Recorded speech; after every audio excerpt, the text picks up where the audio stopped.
Hello, my dear friends. Today we will learn Gujarati second language lesson number 4. મારા રાહબર અહેમદ જલાલુદ્દીન. પાઠના લેખક છે doctor APJ Abdul Kalam. પાઠનો પ્રકાર છે આત્મકથા ખંડ. ખંડ એટલે નાનો ટુકડો. આ પાઠમાં અબ્દુલ કલામની આત્મકથામાંથી એક નાનો અંશ એટલે કે ટુકડો લેવામાં આવ્યો છે. તેથી પાઠનો પ્રકાર છે આત્મકથા ખંડ. પાઠ સમજતા પહેલાં પાઠના લેખક એટલે APJ અબ્દુલ કલામ વિશે જાણીએ. મિત્રો, આપ બધા APJ અબ્દુલ કલામને જાણો જ છો. તેમને આપણે મિસાઇલ મેન કે ભારત રત્ન તરીકે પણ ઓળખીએ છીએ. તેમનો જન્મ 15 ઓક્ટોબર 1931માં તમિલનાડુ રાજ્યમાં આવેલા રામેશ્વર ગામમાં એક મુસ્લિમ કુટુંબમાં થયો. તેમના પિતાનું નામ જૈનુલાબ્દીન અને માતાનું નામ આશિયામ્મા હતું. તેમના પિતા એક નાવિક હતા. અબ્દુલ કલામે 1954માં ભૌતિક વિજ્ઞાનમાં ગ્રેજ્યુએશન કર્યું. ત્યારબાદ 1955માં આગળ ભણવા માટે MIT એટલે કે મદ્રાસ ઇન્સ્ટિટ્યૂટ ઓફ ટેકનોલોજીમાં દાખલ થઈ એરોનોટિક્સનો ગહન અભ્યાસ કર્યો. પદ્મભૂષણ, પદ્મવિભૂષણ, ભારત રત્ન, વીર સાવરકર, રામાનુજ એવોર્ડ વગેરે જેવા અનેક પ્રતિષ્ઠિત એવોર્ડ્સ તથા સન્માનથી તેમને નવાજવામાં આવ્યા છે. તેમને લખેલા પુસ્તકો India, a vision for the new millennium, ignited minds, પ્રેરણાદાયક વિચારો જેવા ઘણા પ્રેરણાદાયક પુસ્તકો તેમણે લખ્યા છે. ઉપરાંત તેમણે અરુણ તિવારીના સહકારથી પોતાની આત્મકથા વિન્ગ્સ ઓફ ફાયર લખી છે. ગુજરાતીમાં તે આત્મકથાનો અનુવાદ અગનપંખ ખૂબ જ જાણીતો છે. હૃદયરોગના હુમલાને કારણે 27 જુલાઈ 2015ના દિવસે મેઘાલય રાજ્યના પાટનગર શિલોંગ ખાતે તેમનું અવસાન થયું. પાઠ 4. મારા રાહબર અહેમદ જલાલુદ્દીન. ડૉક્ટર APJ અબ્દુલ કલામની માયાજરની આત્મકથાનો આ અનુવાદિત ખંડ છે. અબ્દુલ કલામે પોતાના જીવન પર જેમનો પ્રભાવ પડ્યો છે તેમાંથી કિશોર વયમાં યુવાન જલાલુદ્દીનની મૈત્રીનો વિશેષ ફાળો હતો. તેનું આલેખન આ ખંડમાં છે. બંને વચ્ચે ઉંમરનો ભેદ હોવા છતાં કેવી ગાઢ મૈત્રી હતી તે આ ખંડમાં જાણવા મળે છે. આ પાઠ આપણે વાર્તા સ્વરૂપે સમજીશું.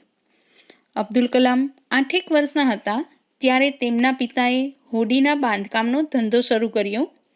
અબ્દુલ કલામને તેમાં રસ પડવા લાગ્યો. જલાલુદ્દીન અબ્દુલ કલામના પિતાને હોડી બાંધવામાં મદદ કરતા. ઝીણવટપૂર્વક બાંધકામનું અવલોકન કરતા અબ્દુલ કલામે જલાલુદ્દીનની નજરમાં આવી ગયા એટલે જલાલુદ્દીનને સમજાઈ ગયું કે આ બાળક હોશિયાર, ચકોર છે. તેથી તેણે દરરોજ અબ્દુલ કલામ સાથે થોડો વખત વાતો કરવાનું રાખ્યું. બાળ સહજ જિજ્ઞાસાથી અબ્દુલ કલામ તેને હજારો સવાલો પૂછતા અને જલાલુદ્દીન તેમને આવડતા હોય તે જવાબો આપતા. આમ બંને વચ્ચે ઉંમરમાં 15 વર્ષનો તફાવત હોવા છતાં દોસ્તી કાયમ રહી. હવે અબ્દુલ કલામના પિતાજી છે તે ઇસ્લામના રિવાજોનું પાલન કરવામાં માનતા.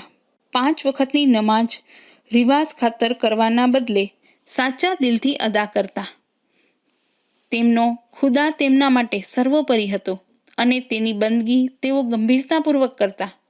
તેમની બંદગી તેમના દૈનિક ક્રમમાં સહજતાથી સામેલ થઈ ગઈ હતી. જલાલુદ્દીનની આસ્તિકતા જરા જુદી હતી. તેના માટે ખુદા એક દોસ્ત જેવો હતો. એક એવો ભરોસાપાત્ર દોસ્ત જેની સાથે નિખાલસતાથી વાત કરી શકાય. તેના માટે જાણે તેનો ખુદા હજરા હજુર હતો. પોતે કોઈ તકલીફ ખુદાને જણાવે તો ખુદા તેને હલ કરશે જ તેવો તેને અડગ ભરોસો હતો. આ હતી જલાલુદ્દીનની માન્યતા. અબ્દુલ કલામને એક જ સમયે દરરોજ આસ્થાના અલગ અલગ રૂપો જોવા મળતા. મુસલમાનનો નમાજ પડતા હોય ત્યારે હિન્દુ ભક્તો ઈશ્વરની આરતી કે સંધ્યા પૂજા કરતા હોય અને દેવળમાં તેમની પ્રાર્થનાનો ઘંટારવ થતો હોય. જો ભાવ બધાનો સરખો હોય તો આ પ્રાર્થના સાંભળનારો ઉપરવાળો અંતે તો એક જ હશે. કલામની ખુદા અંગેની આ માન્યતા ઘડવામાં આ બાબતોએ મહત્વનો ફાળો આપ્યો. હવે જલાલુદ્દીન એટલે કે તેમને પિતાજીને હોડી બાંધવામાં મદદ કરતા તે જલાલુદ્દીનના લગ્ન અબ્દુલ કલામની મોટી બહેન ઝોહરાના સાથે થયા હતા. તેથી જલાલુદ્દીનની દોસ્તી સગપણમાં બદલાઈ ગઈ. જલાલુદ્દીનનો 8મા ધોરણ સુધીનો અભ્યાસ હતો, પણ અંગ્રેજી પર તેની પકડ સારી હતી. તેથી શહેરના કોઈને પણ અંગ્રેજીમાં અરજી લખાવી હોય તો લોકો તરત જ તેમને યાદ કરતા. આ કારણે જલાલુદ્દીનનું લોકોમાં ઘણું માન હતું. જલાલુદ્દીનને સમજાઈ ગયું હતું કે અબ્દુલ કલામ એક ખૂબ જ હોશિયાર બાળક છે. તેથી તેણે અબ્દુલ કલામને એ વાતનો અહેસાસ કરાવ્યો કે દરેક વ્યક્તિમાં કંઈક તો ખાસ વાત છુપાયેલી હોય છે. જલાલુદ્દીનને જ વિચાર આવ્યો હતો કે અબ્દુલ કલામે આગળ ભણવા માટે રામનાથપુરમની મોટી સ્કૂલમાં જવું જોઈએ. ત્યાં પહોંચાડવાની અને ત્યાં રહેવા જમવાની ગોઠવણની જવાબદારી જલાલુદ્દીને પોતાના માથે લીધી. તેણે અબ્દુલ કલામને હિંમત આપી અને પ્રેમપૂર્વક સમજાવ્યું કે જિંદગીમાં આગળ વધવા માટે કંઈક તો છોડવું પડે. લાગણીઓ ઉપર કાબૂ રાખવો જોઈએ. જિંદગીની રાહ પર ક્યારેય અબ્દુલ કલામે ઠોકર ખાધી હશે ત્યારે જલાલુદ્દીન જ તેમની સાથે રહ્યા અને તેમને સતત પ્રોત્સાહન પૂરું પાડતા રહ્યા. અબ્દુલ કલામ નાસાની તાલીમ કાર્યક્રમમાં ભાગ લેવા માટે US જઈ રહ્યા હતા ત્યારે જલાલુદ્દીન તેમને મુંબઈ એરપોર્ટ પર મૂકવા પણ આવ્યા હતા. આમ નિર્મળ પ્રેમ અને સમજદારીથી જલાલુદ્દીન ડૉક્ટર અબ્દુલ કલામના જીવનને સુંદર ઘાટ આપી શક્યા. તેમના જીવનમાં પરિવર્તન લાવી શક્યા.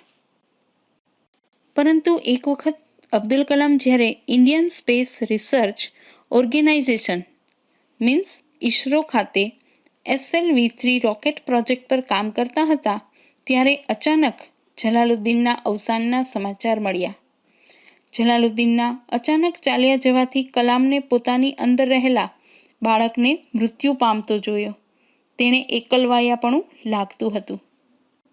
દફનવિધિ અને બધું પત્યા પછી આઘાતથી સ્તબ્ધ થઈ ગયેલા કલામને તેમના પિતાએ કલામનો હાથ પોતાના હાથમાં લઈને કહ્યું, અબ્દુલ, સૂર્યના આધારે પડછાયો શરૂમાં ખૂબ જ લાંબો થાય છે અને પછી ટૂંકો થઈ જાય છે. રાત પડે ત્યારે આ પડછાયો દેખાતો બંધ થઈ જાય છે. ખુદાની ઈચ્છા વગર કંઈ થતું નથી. આપણે તેનામાં ભરોસો રાખીને તેની આ ઈચ્છા પણ કબૂલ કરવી જ રહી. કલામ કહે છે, મારા પિતાના આ શબ્દોને વાગોળતા થોડી વાર ત્યાં બેઠો રહ્યો. મને ક્યારેય મૃત્યુનો ડર લાગતો નહીં, પણ એ હકીકત એ છે કે આપણી વહાલસોઈ વ્યક્તિને ગુમાવ્યાનો દુઃખ કંઈ એમ તરત જ દૂર થતું નથી. એકવાર આપણે પણ આ દુનિયા છોડીને ચાલ્યા જઈશું, પણ જલાલુદ્દીનની જેમ કોઈ આપણી પહેલાં અકાળે વિદાય લે ત્યારે તેની ખૂબ ખોટ સાલે છે. આ જલાલુદ્દીન અન્ય લોકો માટે સામાન્ય વ્યક્તિ હશે, પણ મારા માટે મિત્ર અને રાહબર જલાલુદ્દીન મારા માટે ખાસ હતા. કહે છે, આપણા દેશના અન્ય ગામમાં કે શહેરમાં કદાચ આવા જલાલુદ્દીન હશે જે બીજાના જીવનમાં આવું સુંદર પરિવર્તન લાવી શકતા હશે, પરંતુ મારા જીવનમાં તે આવ્યો અને હું આજે જે કંઈ પણ છું તે તેના થકી ઘડાયો. તે બાબતને હું મારી ખુશનસીબી ગણું છું. મિત્રો, પ્રત્યેક બાળકને બચપણમાં જલાલુદ્દીન જેવા માર્ગદર્શક મળી શકે તો તે વિશેષ વ્યક્તિ અચૂક બની શકે. તેનું ડૉક્ટર APJ અબ્દુલ કલામે બેખૂબી આલેખન રજૂ આ લેસનમાં કર્યું છે.